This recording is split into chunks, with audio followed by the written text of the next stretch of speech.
The following program was provided by an independent producer solely responsible for its content. The opinions expressed do not necessarily represent the views of this station, its staff, board of directors, or underwriters.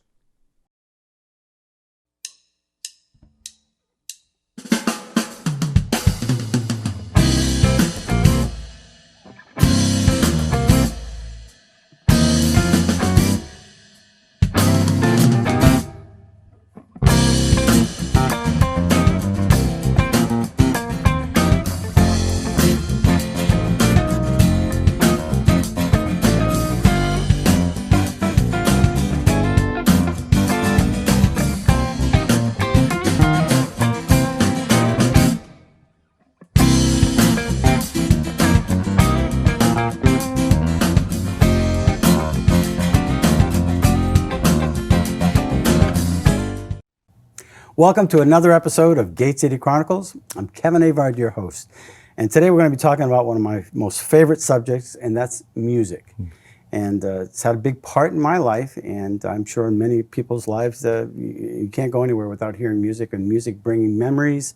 And so today I wanted to bring on a special guest, somebody who I've known for a while, and their store that I've known for a while, and of course the owner. And so I want to welcome Mike Gallant from Strings and Things. Strings and Things Music. Strings and Things Music. And you're located in? Concord. Concord, right. New Hampshire. Yeah, 113 South Main Street, Concord. Yeah. And the reason I asked you to come on the show, Mike, is because when I'm in the store and having my guitar fixed and I'm taking it out, it's looking really nice and shiny. And I'm just talking about the history of my guitar. And I got a nice Taylor, a six-string guitar. Yeah. And we're just talking about the history about it, and you said, well, what model was it? And I'm thinking, wow, the thing is, you can walk into your store, and you can actually get a good lowdown on just about any type of instrument. But when it comes to guitars and fixing them, you knew more about my guitar than I did. We are full of knowledge that is useful outside of the four walls of that store. Yeah. I mean, you're pretty much useless. We know a ton about everything in it. Yeah. Over the years, it's a family-owned store. Right. I've been there over 30 years. Really? In some capacity, yeah. Either 30 instructing, it's very organic. You start out as a teacher, then somebody can't make a shift and you wind up watching the floor for 2 minutes, for 20 minutes, don't touch anything, don't mess anything up. Okay, he survived that, maybe take an hour shift, and it just kind of grows. And we all like to say that we all do everything over there. Well, I remember your beginning, or the beginning of the store, used to be in Pennacook, or close to Pennacook, right on the line. Yep. And Mike Billadu, he actually had the store there before it burnt down. Yeah. And Mike, this was Mike's vision, and I remember taking some guitar lessons from him. Oh, right. Yeah, okay. Way back when. Started in '82. Yeah. Yeah, and then he it's off Fisherville Road, I think it was. At the Cumberlands. Yep. Yeah. Then he rebuilt after that, right across the street from where we are now. Right. And now of course you have did something happen there too? Well, the second store burned down too. That one did too. Oh my gosh. Yeah. And then he moved to where Teddy's Tees is now. Yeah. And that's when I came in. I'm kind of the fire insurance policy. All right, I had a fire since I've been there. And we moved out of there because Teddy's Tees wanted to open up back there in that building. Moved out to Chichester on Route 4, right beside Abundant Life. Yep. We were out there for a while. And then when French's music was getting out of musical instruments and stuff, we kind of side-by-side partnered with them, and then we moved into their old place when they got out of there. And that's where I got some lessons from Joe Cattuso, I believe. Yeah, good guy to get lessons from. Yeah. Yeah. I'm just a poor student, though, when it comes to reading music. Everybody's in it for something different. Yeah. Not everybody needs to know how to read music. Not everybody wants to. Right. But everybody is better off for having done it. Oh, but I went into, I think it was maybe my first 2 lessons with Joe, and he says, okay, I'm going to teach you how to do 74 chords, just like that. Yep. And I learned 74 chords, which basically is the engine of what you're doing. And then if you want to learn jazz. Yes, it can be both enlightening and overwhelming. Just like that, 74 chords, and okay, now what do I do with them? That's the maturity you have to go through. Nobody can fast forward you for that. Yeah, it's like Planet Fitness. This is a judgment-free zone. it's kind of funny. You walk into it's who you are, and they're going to make it Yeah. to where your abilities are and what your goals are. Exactly. I tell all of my students that it's very, when they first start, we're all in it for something different. Some people come to me and say, I want to be able to play songs around my campfire with my dog Yeah. and not make the dog run away. Okay, let's go. It's the same 12 notes whether you're playing Beethoven or Take Me Home Country Roads, so you start there. And oftentimes that turns into down the road, well, I'm bored. I want to be able to do more. Right. Okay. There you go. And now you sit down and these are the rules. And it just kind of, what do you want to do with it? There is no silver bullet method for everybody. Mike, we were talking about my Taylor guitar, but I got a Talkmine, and I bought that as well there. It's just my 12-string. I love my 12-string. What other kind of brands do you have there? We're a Martin dealer, Taylor. We used to deal with Takamine. They just stopped selling, so we're not Takamine anymore. Martin, Taylor, Fender. We're also a Sir dealer and a Nash dealer, which are two small building boutique companies. We deal, we're Yamaha. We just took on Yamaha about a year ago. Okay. Thrilled to have them. Yeah. They're a major brand, obviously. Yeah, big brand, and they make their own stuff. They make great basses, guitars, acoustic guitars, electric guitars, keyboards. They pretty much invented the digital keyboard, digital piano. So they're a fantastic company to have with us. Yeah. Well, what sparked my interest is, in fact, when we were talking as I was getting ready to leave the store, and we were talking about Martins, and you said something about a Sigma guitar. I'm thinking, Sigma? That was my second guitar, and you knew about a Sigma. I didn't know they even still existed. Sigma was Martin's answer to Japan. Yeah. In the 70s, Japan started a ton of copy companies. And Martin looked around and said, okay, all these companies are copying Martin guitars, selling them cheaper. Why don't we copy our own guitar with a Japanese company? So they started the Sigma company. It was Sigma by Martin. So you were under the Martin umbrella, but it was made in Japan. Probably made out of scrap woods that they send over, things like that. But you could get a Sigma, a good guitar. It was for me to learn. It was a great guitar for me to learn, and actually I used it to perform with in times past. I think a lot of people have a question as when you're starting off and you want to get your kid involved with a guitar.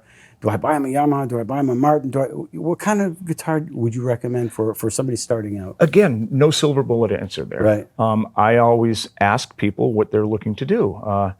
And do you have any other guitars? Some people, if somebody is used to having really nice things, then you want a nice guitar. Some people will come in and, there's always many people who come in and say, do you have something cheaper? I don't know if the kid's going to take to it. Yeah. In which case I say, well, if you want him to stop, get him a bad guitar. Yeah. The good news is $200 today gets you a good guitar from Yamaha, from Fender, from Squier. Much better than I started on. Now Fender, I've seen Fenders in the store. Yeah. We're a Fender dealer. Yeah, Fender. Okay, I didn't think you mentioned that. I did. Yeah, I thought I did. Did okay, Fender. Fender and Squier. Yep. I got the Fender logo tattooed right there. From way back when. Now you have a special room in that in the store, and it's kind of like is that humidified or something? Yes, the acoustic room. You just build walls because there's a lot of money on those walls. And acoustic guitars are. Well, they're made out of wood, and we all know that in the summertime we have that door or the window that you can't shut because the wood is swollen. Yeah. And in the wintertime, that same door you can't keep shut because the wood has shrunk. And when wood dries out, that's what it does, it shrinks. And so the solid wood of a guitar on the top will shrink significantly if it dries out, but it's been glued on the sides all around. So as it shrinks, it splits along the grain line. Oh. So we do about 15 to 20 re-glues of split guitar tops, mine among them. Yeah. From once. Yeah, I have a humidifier in my room now as well, just where I put my guitars. Which brings me to another topic, which is it's kind of like your ace up your sleeve there. It's like a little hobbit hole inside the store, and of course there's a giant hobbit that lives in there. The Grim Repair. The Grim Repair. Yeah, Eric Hodges. Hodges, yeah. So I seen him working on a violin the other day, or a fiddle or something like that, and it was like, oh, I didn't know you did that. Either that or it was a a ukulele, one or the other, but it looked very similar. But he does a lot of repairs. He does a ton of repairs. He's our secret weapon. Yeah. Yeah, it's great to have him in there. We all, we can do setups. We do major. What's a setup?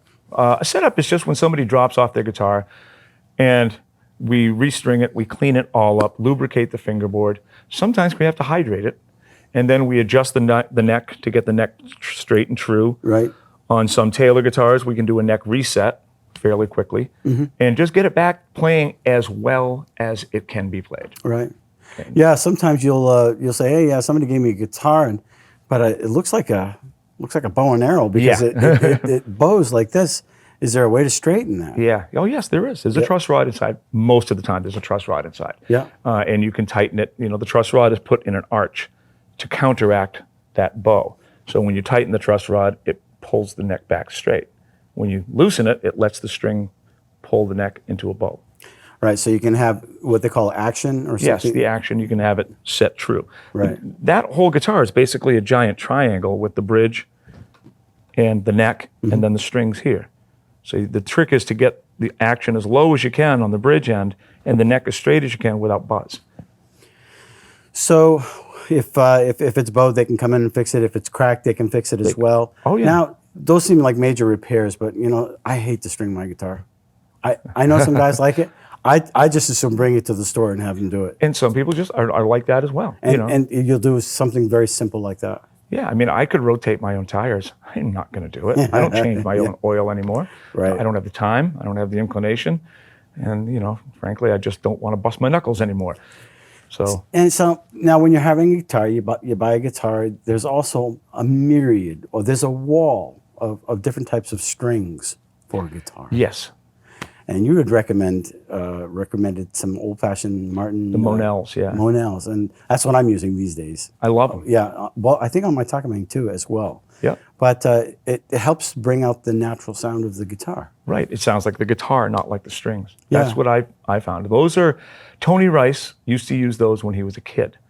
In the good old days, there wasn't 8 million brands of strings. You used to buy them at the hardware store, like B.B. King would say when he was a really? kid. You go to the hardware store to buy guitar strings. And way back when, Black Diamond String Company, they were the guitar string company. They made strings. And that's where I believe they used the Monel alloy. And Tony Rice was a big Martin endorsee, and he was talking with the guys at Martin. And he was lamenting about not being able to find those strings. So they did the research. They brought them back, and I love them. They last really well. Right. That's one thing I noticed. They last long. They don't seem to go out of tune, or for some reason. They're very stable. Yeah. They look like electric strings. They feel a little different, but you get used to them right away. And I gig a lot, and I have to change my strings once a month. So for those people that are like intermediate guitar players and they want to get out there and they want to get into the music circuit and playing at gigs and clubs and stuff like that, or play out. We were talking a little bit about something that seems to be going on in some of these stores where you want to go in and play, but somebody will come in and say, "Well, you can't play because this music is copywritten." Yeah, that was a plague for a while. It seems to be. I don't know if it's let up or not. The ASCAP, CSAC, they're doing their job technically, but they do shut down live music in a lot of places. It's just not it's not worth them doing it because it does cost money to pay CSAC, to pay BMI, to pay ASCAP. Do musicians have to do that, or Musicians can. Yeah. Like every place that I play, they make a deal with these copyright companies so that I can play any song in there. They pay so much a year so that I can play covers of other people's material. I could also go to them and say, as a cover artist, I want to basically register myself. So I can go anywhere. Even if I play Jim's Bowling Alley, who doesn't pay BMI. Okay. I've paid BMI. So it's called BMI. All right. Yeah, one is BMI, one is ASCAP, one is CSAC, I believe. Is the Right. one. And that protects the artists in there so that they're not taking somebody's material and benefiting it. Ostensibly, yes. Right. Used to be if you had a jukebox in your place, from what I understood, if you had a jukebox in your bar or your restaurant, that had the BMI and ASCAP registered because that was all pre-recorded music from artists. So if you had that, you could have live music, you were covered. Then they did away. Of course, they split those things up. Right. Everything's changed. So are you gigging these days? Are you All out the there? time. Yeah. So where Yeah. do you gig? Where was I? I played last night at Tookie Mills Pub, which was a fantastic gig. That was awesome. With 12 Ounce Soul. I'm in one band, 12 Ounce Soul. I have Trainwreck, which is my blues band, and I do a lot of solo stuff. Okay. Yeah. I play the Dockside this Sunday out in Alton. I play Nashua. Where do you play in Nashville? Seeing how I used to play White Birch, and now I'm more the Hudson area, actually, not in Nashua. I play Luke's in Hudson and Backstreet Bar and Grill. Okay. My friend Jeff Mrozak used to be Jeff the Intern on Rock 101. He does a lot of booking in that area. Okay. So he's kind enough to get me rooms out there.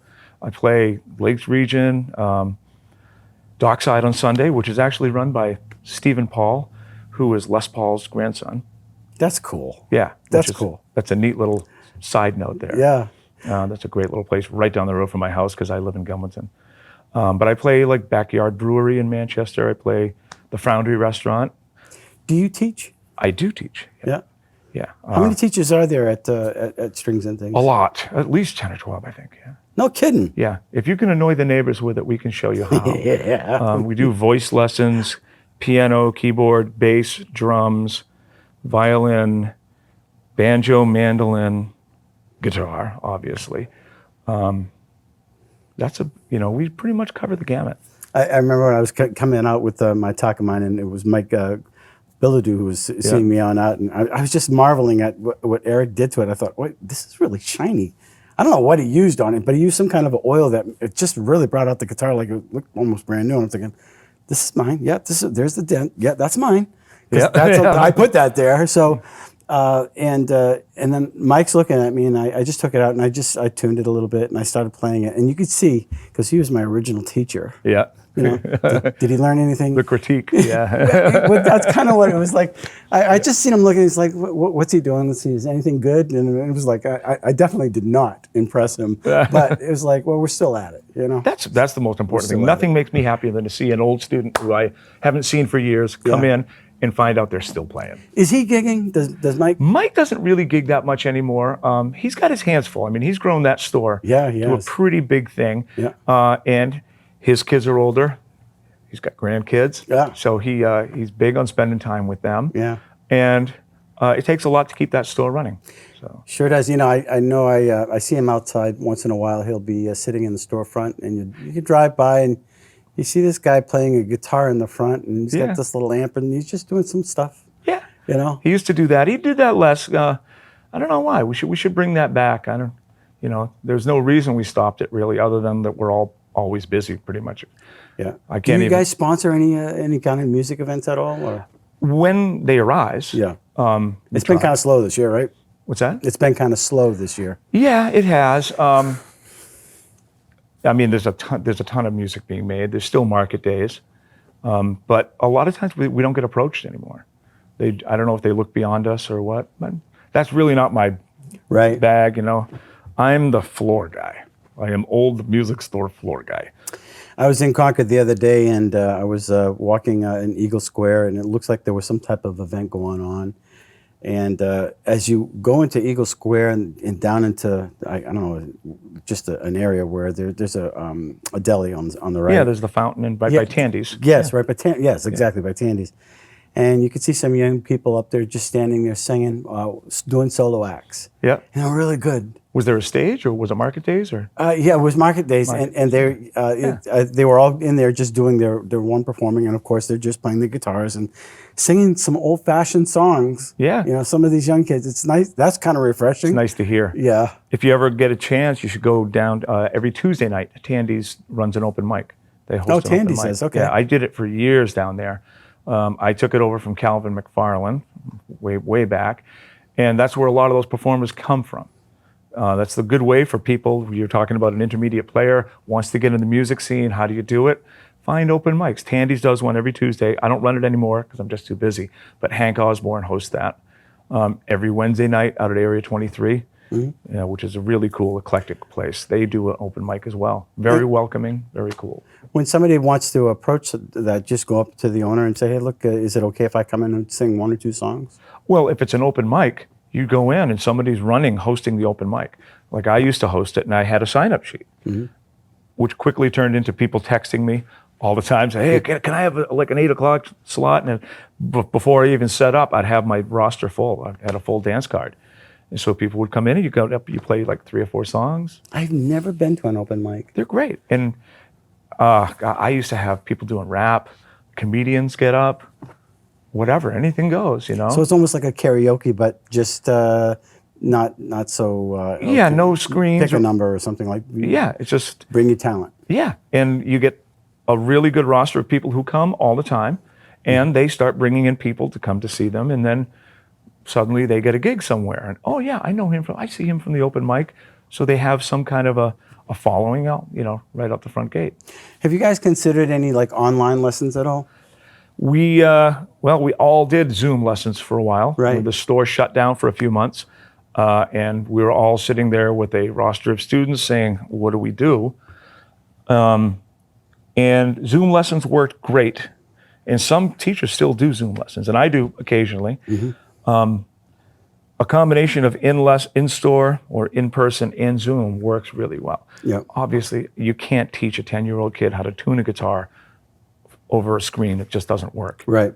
Sadly. But I had some students who actually really progressed better Zoom than they did in person for some reason.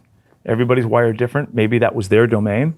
Yeah. They're not self-conscious about playing in front of somebody in person for whatever reason. Just as I knew teachers who had some students when they went to Zoom classes, kids who were barely hanging on suddenly became good students because they had no social anxiety to deal with.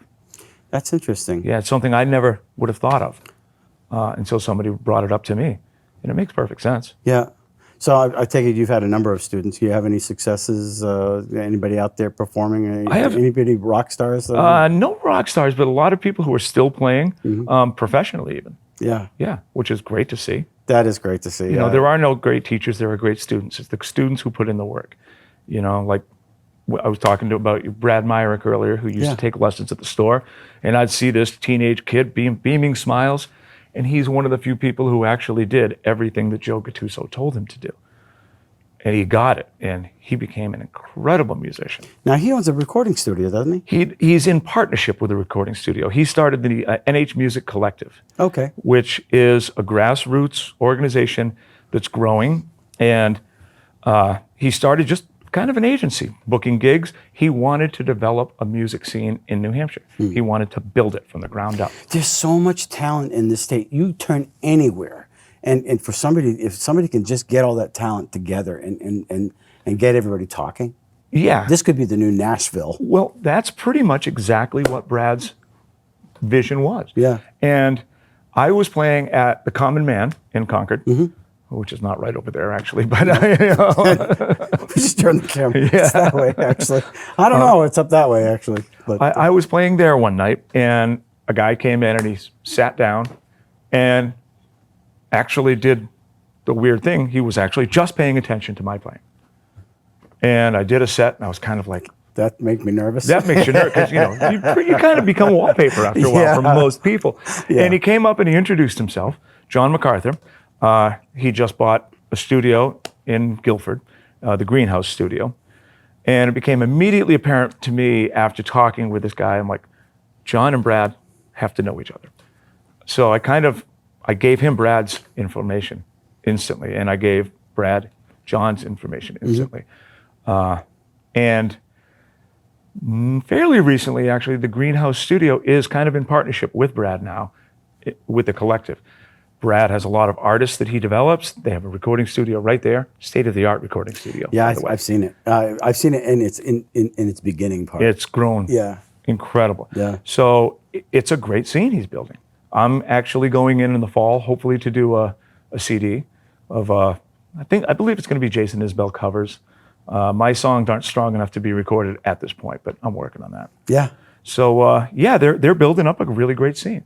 I'd love to have him on the show if you want to. I would. I have his ear. card and my guitar case in my car. Yeah, You'll we'll have bring it him for a on week. and talk about it because getting people to music is a you know, I find that it is the bridge that unlike any other bridge, it brings people together better than so many different things. You can play a song and it doesn't matter what language you're in, it brings people together. I have a friend, Rames, who I was playing an open mic Yeah. in Manchester. I can't even remember the place anymore. And he had just gotten off stage, and I went up and I did a few songs. And then this gentleman comes up to me, and he wants to jam, doesn't speak a word of English. So we were like 5 minutes just trying to say, what? And he started playing a few chords. I started playing along. We did a few tunes. Yeah, I think we played a Santana tune right off the bat. And from then on in, it was, hey, I'm not even going to ask you if you know this, just follow me. And then and Rames is back in town. He's playing all over the place. Speaks very good English now, by the way. And you can, Rames Gurang, you can see him all over the place. That's cool, though. And that's a neat perfect story. example of it. Yeah, it's something that brings people together and it brings a smile on people's face or a tear in their eye or a memory or something to that effect. But so how do people, I know Strings and Things is in Concord, we're in Nashua, but it's still only what, 30 minutes, 35-minute drive? Yeah, 35-minute drive, and from here? most of it's right on the highway. Yeah, it's right out, exit 13. Yeah, exit 13, it's right there, right next to Dunkin' Donuts. Is there a website that you folks have? www.stringsandthingsmusic.com. Strings and Things. All spelt out except for the dot. Yeah. Stringsandthingsmusic.com. So you got at the music. If you go to stringsandthings.com, you'll get Strings and Things in Memphis. And you'll be calling them. At least twice a month, I get a call from somebody looking for our store. Well, where are you? Well, I'm on Patron Boulevard. I think you're in Memphis. My daughter lives in Clarksville.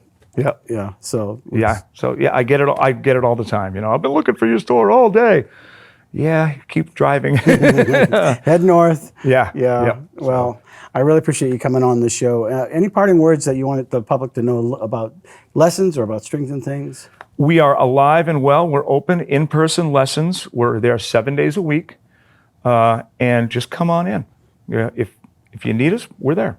What's a good time to come to? Because you open at what time? We're 11 to 8 now, Monday through Thursday, because now with in-house lessons, we stay open later to accommodate teachers. Right. 11 to 6 on Friday and Saturday, noon to 4 on Sunday. Great. We're here on all the days that end in Y.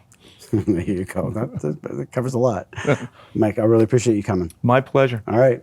And if you want to take some lessons or if you want to buy a guitar, if you don't really know what you want, or if you need a guitar fixed, the best in the state is Strings and Things Music in Concord. I guarantee it. Anyway, so thanks for watching Gate City Chronicles. And if you want to come on the show, just let me know. All right? Until next week, thanks a lot. The preceding program was provided by an independent producer solely responsible for its content. The opinions expressed do not necessarily represent the views of this station, its staff, board of directors, or underwriters.